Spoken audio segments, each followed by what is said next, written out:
Шоу-бизнес әлемде шұғыл ақпарат тарады. Барша қазақ елі көрсін білсін, хабардар болсын. Ассалаумағалейкум армағазақ, арнамызға қош келдіңіздер. Әлемде және де Қазақстанда болып жатқан жаңалықтарды алғашқылар қатарына біле отырғыңыз келсе, видеоролик астында подписаться және де лайк түймелерін басыңыз. Комплексі жоқ әйелмін. Дариға Бадикова диета ұстамайтындығын ашық айтты. Ол ешқандай диета ұстанбайтындығын, қалаған тамағын еркін жейтіндігін жеткізді. Актриса Дариға Бадикова сұхбатындағы сымбат пенен сырт келбетке қатысты ойын ашық айтты деп хабарлайды skifnews.kz ақпарат порталы.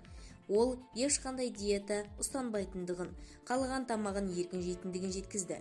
Өзінің комплексі жоқ, өз-өзіне риза әйелмін деп сипаттаған актриса сыртқы келбетке емес, ішкі үйлесім менен өз-өзіңді қабылдай білудің маңызды екендігін атап өтті. Менде салмақ тастау деген нәрсе жоқ. Жегім келгенде жеймін, ішкім келгенде ішемін, диетада ұстамаймын. Бәріміз арықтап кетсек, білмеймін енді. Комплексім жоқ. Егер комплексім болса, өзімді қабылдамаған болсам, мүмкін делдал болатын шығармын. Өзімді қабылдағанмын. Өзімді өзім ұнатамын, деді ол. Бадикованың бұл пікірі әлеуметтік желі қолданушылары арасында қолдау тауып қызу талқылануда. Бізді тамашалауды жалғастырыңыздар және де бір ғана лайк түймесін басып сау саламатты болыңыздар.